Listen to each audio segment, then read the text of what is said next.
Hello students, आज हम स्थिर विद्युत्की के बारे में थोड़ा सा पढ़ना स्टार्ट करेंगे जो 12th में पहला अपना चैप्टर है। अपन डेली लाइफ में स्थिर विद्युत्की या आवेश से संबंधित बहुत सारे एग्जाम्पल देखते हैं। जैसे किसी भी पेन को अगर बालों में रब किया जाए, रब करने के बाद ये बहुत सारे कागज़ के छोटे छोटे टुकड़ों को या कोई भी धूल के कण हैं उनको अपनी ओर आकर्षित करने लगता है। तो ऐसे कई और एग्जाम्पल अपन देखते हैं। जैसे सर्दियों के दिनों में अगर अपन ऊनी वस्त्र पहनते हैं या निकालते हैं तो हमें अंधेरे में चिंगारी सी दिखाई देती है। या काफ़ी देर तक हम प्लास्टिक की चेयर पर बैठे रहते हैं, उसके बाद अगर कोई दूसरा हमें टच करे या हम किसी धातु को टच करें तो हल्की चिंगारी सी हमें महसूस होती है। इन सभी के कारण की हम बात करें कि ऐसा क्यों होता है, तो इन सभी के कारण में हम देखेंगे इन सभी का एक ही कारण है, आवेश। तो आज हम इसी आवेश के बारे में पढ़ना स्टार्ट करेंगे। अब आवेश के बारे में जब पढ़ा गया तो पाया गया कि जो आवेश है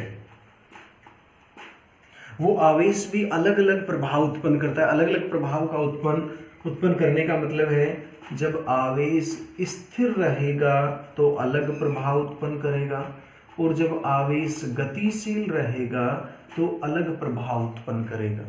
जब आवेश स्थिर रहता है तो केवल विद्युत क्षेत्र उत्पन्न करता है, और जब आवेश गतिशील होता है तो विद्युत क्षेत्र उत्पन्न करेगा। विद्युत क्षेत्र के साथ में चुंबकीय क्षेत्र उत्पन्न करेगा, और जब ये त्वरित गति करने लगेगा तो विद्युत क्षेत्र और चुंबकीय क्षेत्र के साथ विद्युत चुंबकीय तरंगें भी उत्सर्जित करता है। तो आवेश को पढ़ने के लिए भौतिक विज्ञान में एक ब्रांच बनाई गई, एक शाखा बनाई गई, जिस शाखा को अपन कहते हैं विद्युत्की। यानी भौतिक विज्ञान की वह शाखा जिस शाखा में हम आवेश और आवेश से उत्पन्न होने वाले प्रभावों का अध्ययन करें, उस शाखा को कहेंगे विद्युत्की। अब आवेश भी स्थिर है तो प्रभाव अलग है, और गतिशील है तो अलग है। तो स्थिर प्रभाव का अध्ययन करने के लिए हम इसी को नाम दे देते हैं स्थिर विद्युत्की, और गतिशील आवेश का अध्ययन करने के लिए अपन नाम दे देते हैं गतिक विद्युत्की। तो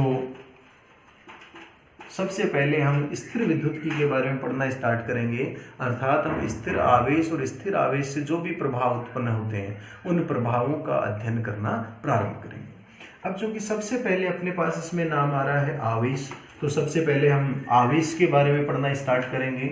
आवेश क्या है, आवेश कहाँ से आया है और क्या क्या प्रभाव उत्पन्न करता है, इसके बारे में हम पढ़ना स्टार्ट करेंगे। तो सबसे पहले अपन आवेश की खोज के बारे में देखें कि आवेश की खोज कैसे हुई, जो लगभग आप सभी जानते भी हैं। तो बहुत समय पहले, लगभग 600 ईसा पूर्व में, एक यूनानी वैज्ञानिक हुआ थेल्स। उस थेल्स ने पाया कि बाल्टिक सागर के किनारे एक अंबर नाम का पदार्थ पाया जाता है।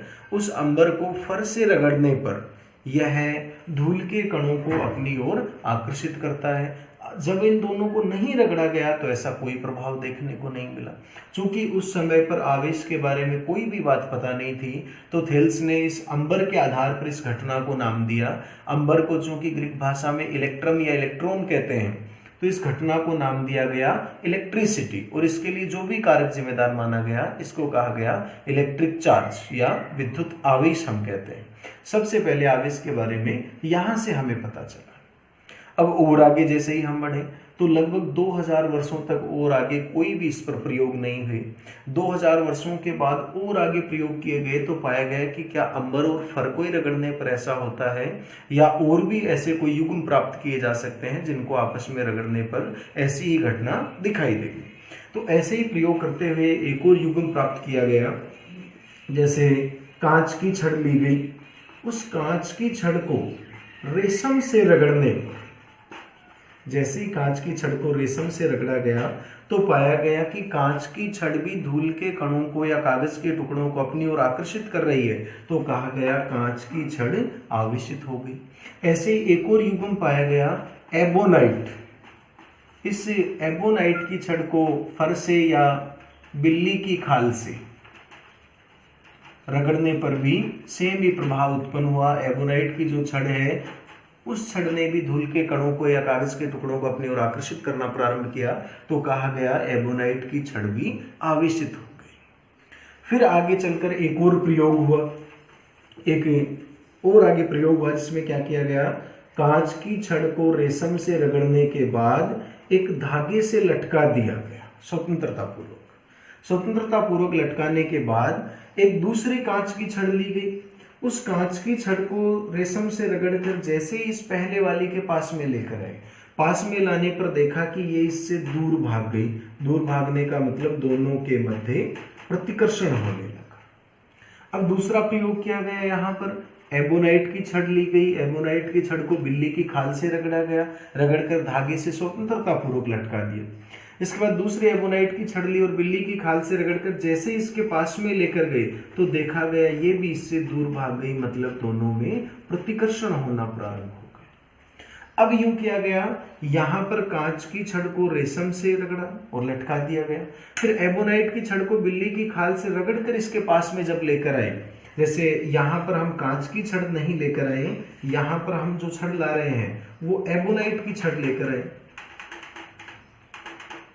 एबोनाइट की छड़ लाने पर हम देखते हैं कि ये इसके पास में आ गई, अर्थात आकर्षण हो गए।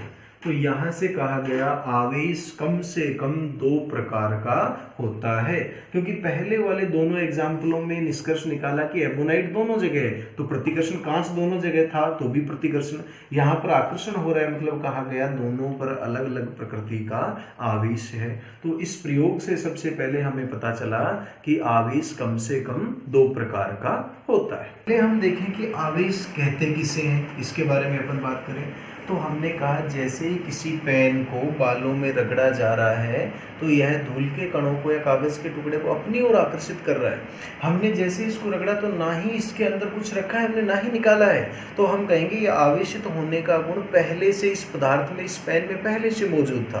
तो इसीलिए अपन कहते हैं कि आवेश है वो किसी भी वस्तु का या तो अपन कहते हैं आंतरिक गुण है या अपन कह सकते हैं मूलभूत गुण है या मौलिक गुण अपन कह सकते हैं। यानी आवेश किसी भी वस्तु का, किसी भी पदार्थ का आंतरिक गुण है और यही आंतरिक गुण क्या कर रहा है, विद्युत प्रभाव भी उत्पन्न कर रहा है और चुंबकीय प्रभाव भी उत्पन्न कर रहा है। तो हम कहेंगे आवेश किसी वस्तु का वह मूलभूत गुण है या वह आंतरिक गुण है जो विद्युत प्रभाव तथा चुंबकीय प्रभाव प्रदर्शित करता है। अब जैसे इससे जस्ट पहले हमने पढ़ा है कि आवेश है वो कम से कम 2 प्रकार के हैं। आगे चलकर एक वैज्ञानिक हुआ, अमेरिकी वैज्ञानिक, उस अमेरिकी वैज्ञानिक बेंजामिन फ्रैंकलिन ने इन आवेशों के 2 प्रकारों को अलग अलग नाम भी दिया। एक को कहा गया धनावेश और दूसरे को कहा गया ऋणावेश। तो यहाँ से हम कहते हैं आवेश कम से कम 2 प्रकार के होते हैं। कौन कौन से, एक धनावेश और दूसरा ऋणावेश। इस धनावेश और ऋणावेश वाली बात को परमाणु मॉडल के आधार पर समझाया भी गया। परमाणु मॉडल के आधार पर जैसे परमाणु की हम बात करें, परमाणु के मध्य भाग को हम नाभिक कहते हैं। नाभिक में प्रोटॉन और न्यूट्रॉन रहते हैं। प्रोटॉन पर धनावेश और न्यूट्रॉन पर कोई आवेश नहीं है। चारों ओर चक्कर लगाते रहते हैं इलेक्ट्रॉन। अब किसी भी, अगर आप बात करें किसी भी परमाणु की हम बात करें तो परमाणु में परमाणु क्रमांक के बराबर प्रोटॉन होंगे या प्रोटॉनों की संख्या ही परमाणु क्रमांक होगी। और चूंकि परमाणु उदासीन है तो प्रोटॉनों की संख्या और इलेक्ट्रॉनों की संख्या बराबर होती है। यहाँ से हम एक इलेक्ट्रॉन को अगर यहाँ से हटा दिया जाए तो प्रोटॉनों की संख्या तो ज्यादा हो गई और इलेक्ट्रॉनों की संख्या हो गई कम। फॉर एग्जाम्पल अपन ले लेते हैं, माना प्रोटॉन 10 हैं पहले और इलेक्ट्रॉन भी हैं 10। जैसे ही एक कम किया जाएगा तो अब इलेक्ट्रॉनों की संख्या रह गई है 9। प्रोटॉन से कम हो गई, क्योंकि प्रोटॉन नाभिक में है, केंद्र में है, धनावेश है, तो हम कहेंगे ये पूरा का पूरा परमाणु धनावेशित हो गया। यानी इलेक्ट्रॉनों की कमी को ही अपन क्या कहेंगे, धनावेश। दूसरा, अगर यहाँ पर एक इलेक्ट्रॉन और जोड़ दिया जाता तो प्रोटॉनों की संख्या तो वही रही लेकिन इलेक्ट्रॉनों की संख्या बढ़ गई। तो अब की बार प्रोटॉनों की संख्या कम और इलेक्ट्रॉनों की संख्या अधिक। जैसे एग्जांपल हम ले रहे हैं, प्रोटॉन तो 10 ही रह गई लेकिन इलेक्ट्रॉन हो गई 11। तो हम कहेंगे ऋणावेश बढ़ गया, अर्थात परमाणु ऋणावेशित हो गया है। इस प्रकार से इलेक्ट्रॉनों की कमी धनावेश कहलाती है और इलेक्ट्रॉनों की वृद्धि को अपन कहते हैं ऋणावेश। अगर मान लो इससे ठीक अपन विपरीत सोचें, अपन इलेक्ट्रॉनों की संख्या में चेंज नहीं करें, प्रोटॉनों की संख्या को कम कर दिया जाए, एक प्रोटॉन निकाल दें, तो भी वस्तु कौन से आवेश से आवेशित हो गई? ऋण आवेश। लेकिन हम ऐसा नहीं करते। क्यों नहीं करते?